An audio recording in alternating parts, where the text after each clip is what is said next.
All right, welcome to the Real Talk Football TV Premier League debate show. Got Tobias and myself, Shaq. Make sure you like, comment, subscribe. We had over 200 views, but 4 likes. So press the like button on the way out. All right, Tobias. Do Arsenal, big game on Wednesday, should we start off with.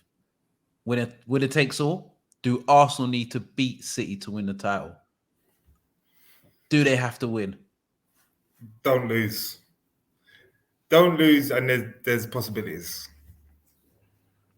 See, you've got a lot of games in what they've got 10 games left, including the Champions League ones.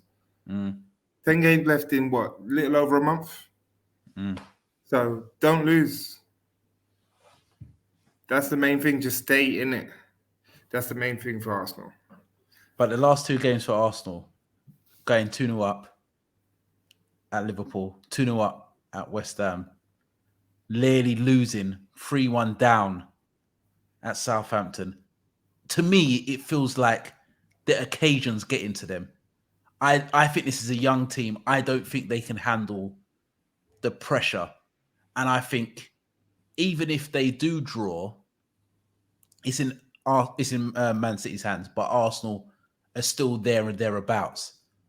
But I just feel that the occasion's getting to them. I think against Southampton, literally Lady losing the game. Basically, it is a loss 3-3.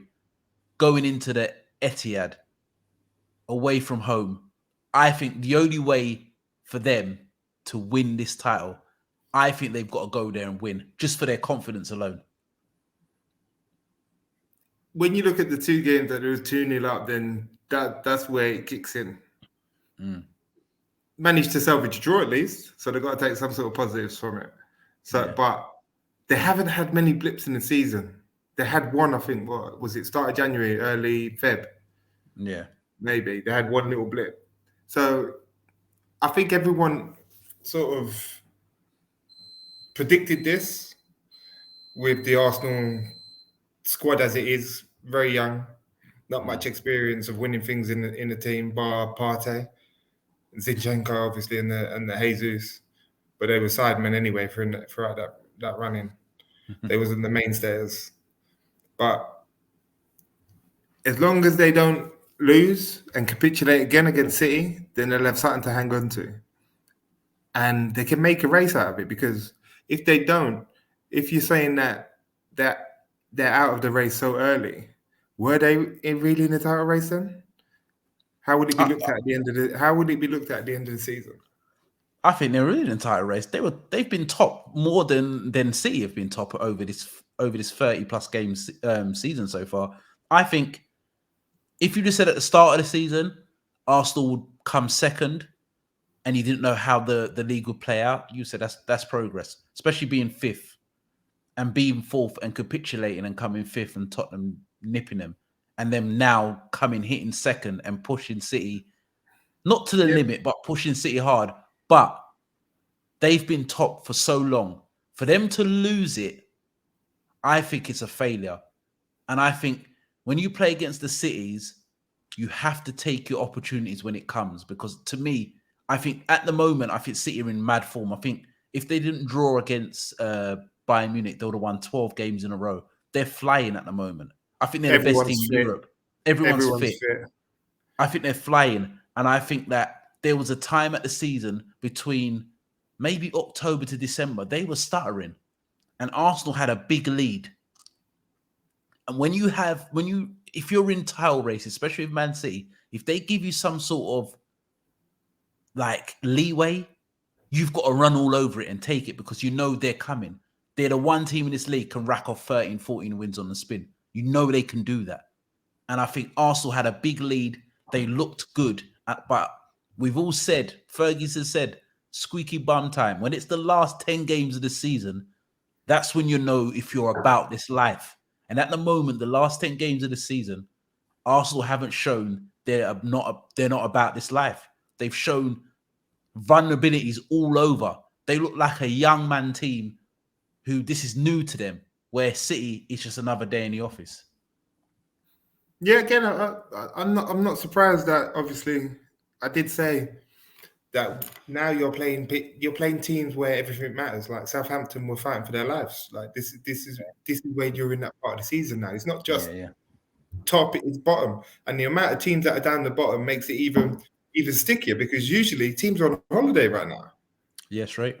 By the end of the season, you're playing certain mid-tables teams, and it's nothing to play for. Literally, like we're safe. We're not fighting for Europe, but it's not that type of a season. Like like Brighton, Brentford are looking for European places.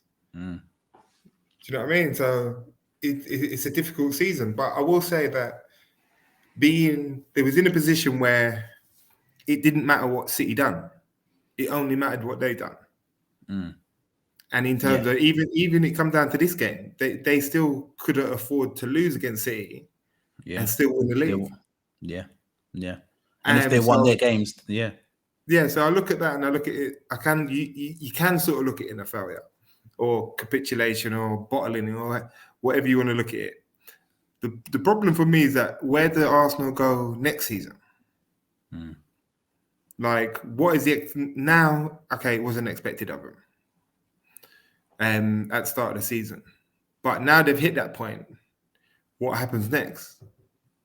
Because if they don't win it this season and they start off the season badly, so to speak, next year, they're not a City where they can afford to lose 2 games at the start of the season. Look what happened to you guys at the start of the season. It's hard when you lose them first 2 games, and it's very few teams that you lose like the 2 out of 5, or you drop points early on that can actually come back at you and do it. And City are one of them teams. They've proven it over the years. But for me, it's just where do they go next season? I think it's a fair point. I think they've overachieved. First of all, I think if you look at their squad, the depth is not there. I think they've been lucky with injuries to extent. The key ones have stayed fit the most of the season. The Martinellis, the Sakas, the Odegaards, they've stayed fit. Saliba. He stayed fit. I know he's been injured for a while, but saying that, they were conceded goals before he got injured. So I'm not saying it's a myth that since he's got injured that they can't keep clean sheets. I just feel that they were conceded beforehand. I don't think holding's ever been good enough for Arsenal. For them, they've overachieved. But when you do overachieve and you're there, you've got to take it because next year, we've said before, Man United will be back. Will be stronger. Liverpool will be stronger. Chelsea will be stronger. Newcastle are coming. Newcastle are coming. Tottenham are Tottenham. They're always going to be hovering around, but they're going to be there or thereabouts. So you got to look at it as an example where we're there. We've got to take it. Tell you the truth, at the moment, this Arsenal team reminds you of Liverpool. I don't want to go talk about Liverpool, but Liverpool's 2014 team under Brendan Rodgers. That's what it reminds you of. A young team, exciting, came from nowhere. But when it come to the last few games, last 10 games of the season, they bottled it. And that's how it feels, because I feel like if I'm an Arsenal supporter, the bigger picture, we came second, but we've been top for so long. Yeah, and but then to lose it. City got 10 games in a month. 10 games in a month. Yeah, but Tobias, I feel they've been in second, third gear. You look at the squad depth; they can rotate. You look at, I know up top they can, but they're quick to bring on like Cole Palmer or that Rico Lewis. But if you look even in the midfield, they still got Phillips could come in and do a job. You look at the front players. The front players are versatile. They can they could drop into midfield. Front players, you've got Bernardo Silva. You look at the defenders. They've got Walker on the bench. The squad is ridiculous. The difference is with City is that the versatility of the players. You hear it. It's the versatility of the players. The only player that really can play one position is Haaland. Yeah, but everybody else can. Everybody else can play other positions. Yeah, Bernardo Silva can play in the middle. So I don't think it's their squad depth as such, because he doesn't utilize it as much. Yeah, but it's depth. So Bernardo Silva can play in a midfield 3, and then you've got Mahrez who can play out wide. I think the depth is there the depth is all over the place. I think the depth is there from midfield to defense to up front. And even if the worst come to worst, Haaland got injured, they just go back to how they were before with a false nine. Just Alvarez will dominating play. the midfield. Alvarez Oh, will Alvarez play. will play. Yeah, Alvarez. I forgot. And Alvarez will play. So the depth is there. You look at him against Sheffield United. He changed the team. What happens? Mahrez bags a hat trick. I just Yeah, think but they had a free run against Sheffield United. That was a free run for them. That was a free hit. yeah, but Tobias, They they've got always the do best this. squad in the league by a mile. I don't even think it comes close. Anybody comes close to their squad with the depth. You look at their depth. Is that everybody in their team believes they should be starting, and that you can't say that from any other team in the league. Every player in the Man City team believes they should be in the starting lineup, starting 11. Phillips And can't that's believe that. yeah, but Phillips has been injured. But if Phillips was Ake can't believe that. yeah, but Ake's Ake's been been flying this playing. year. Ake's Yeah, he's been been playing flying. well. But I wouldn't say that at the Yeah. start of the season he believes that he should be starting. Yeah, but he's got if you put him to one side, he'll believe he's been started. He's got in the team and he stayed there. I think Calvin Phillips if Calvin Phillips was on the form how he was at Leeds, he'd be thinking the same thing. I should be getting into this team.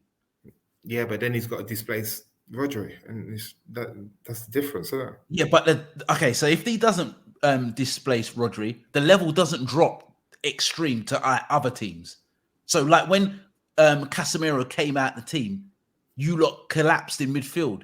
If Rodri came out the team for 6-7 games and Calvin Phillips had to play 7 games, they wouldn't capitulate like any other team. The level Yeah, won't but drop. that's because of the other functions around the team. Nah, You're using a bad listen, example. bruv. Like you're Man City don't matter who they bring in. They're the only team that could say drop Foden, Bernardo Silva, De Bruyne, and still be and they will be out for the whole Well, in the season. attacking areas, They'll still be in the title race. but you've got depth in attacking areas. But we ain't got depth in midfield like them. We ain't got depth at the Yeah, back. but I don't think they've got depth defensively. Yes, they have. Look, you look at Walker. Walker can't get a game. Yeah, Walker can't Walker's get a like game. that though. But Laporte can't get a game. Is it Laporte? No, but he can't get a game if he was fit. At the moment, he can't get a game. Like with if you look at all the other teams, the top teams in the league, you know most of their players, and if they stay fit, they play. With Man City can afford to drop Walker 7-8 games and still win. That's like Liverpool dropping Trent. They can't do that. I think they're on a different the level. players that City have used sort of go into the realms of what we've used or what you've used. I think if you look at how many players they actually use, I think you'll find it's not that massive. But the depth is there. Okay. If they don't use the same amount of don't use the same a lot of players, I still feel the depth. I say that is there. because you can say the same with United. Look, we've got Dallo and Wan-Bissaka for right back. You got £80 million. You got £80 million. But they're not good. They're not good though. They're not good. What I'm saying to you is that we got £80 million, but from perception wise, if you look at it financially and all the rest of it, you got £8 million player. That's fifth choice if Shaw's fit. Yeah, but he's not good. And then you've got Anthony 80 mil, Sancho 80 mil. So it's not like, good. okay, yeah, but perception across other teams beforehand, you'd say that's depth. Yeah, but that's not good though. They're not good. But the thing is, they come out the team and they bring in the guys who are sub. Your levels drop. Man City's doesn't. They can rotate and the level's still the same. The same pattern of play is the same. Even if Haaland come out. Haaland didn't play against Liverpool. What happened? Alvarez come in, they still battles 4-1. That's what I'm saying. That can't happen to no other team. No, because I say it more so with City, because City are not a one. They don't function solely off one person. If you know what I mean. If Saka's injured, then it's a big problem for the way Arsenal play. I don't see that with City. If you take out someone in that team, is it massive? Is it a massive difference? And it's their style of play. It's not the players. But I feel that because what they've got. Yes, I understand that, and I agree with you. But what with Man City, they have loads of the same type of players, where it's quite, and they have the money and they have the depth to do that. So, say with Liverpool example, when we was at our best, we couldn't get other players to complement Mane, Salah, and Firmino because they were just unique. So we couldn't get anybody to come in because they wouldn't play. But with Man City, they buy all the same players, all roughly on the same level. So they can chop and change. And they play. And what you said about the system work. The way Pep plays, it's all about more the system than the actual player. So they can buy all the same type of players and chop and change and take one out and take one in. And the system doesn't change because that's how he plays. It's about the system instead of the actual player. But what I will say though, in terms of if we go into Pep, like I used to slightly hate on Pep, but you can't. He's goated. You can't, like, even that move, like the way he looks at football is different. Do you know what I mean? So he's saying, would you like to play for him? Would you like to play under him? Bro, winning football is winning football, man. I don't know how you can be bored of winning.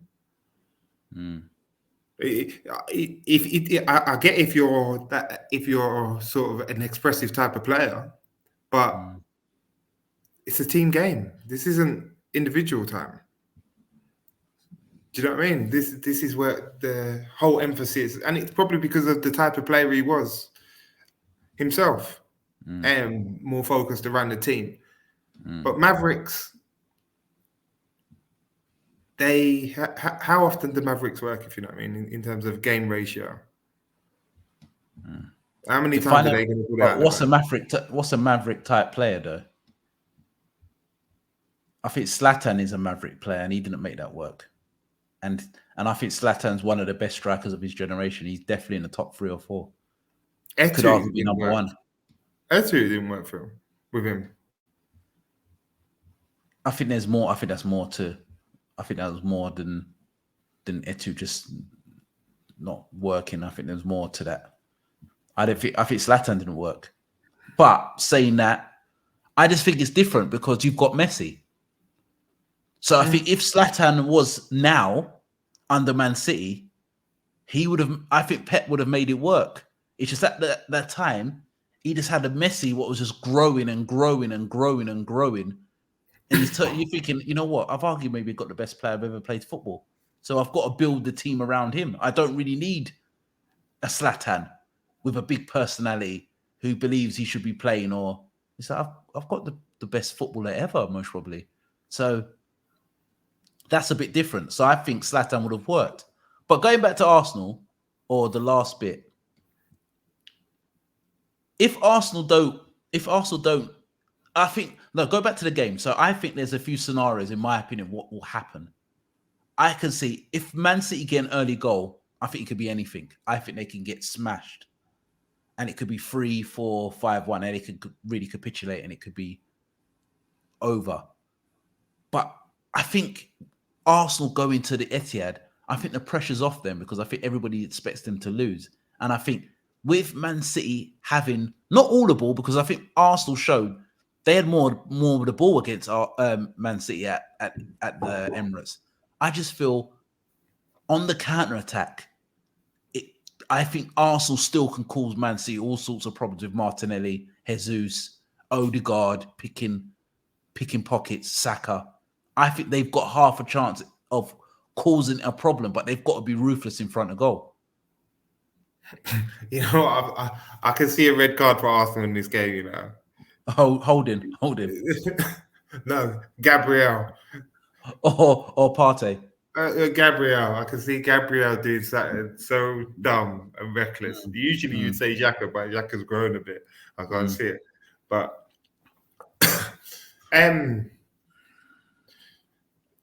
on form, if you're going on form, you can't see anything other than the Man City victory. But you hope, as a neutral and as a Man United fan, where you don't want Man City to win the treble, that you hope that Arsenal do a thing. They put up some sort of resistance. Yeah, come on, man. Like, because they can't. I'm looking at the games now, and it's more than just the league now.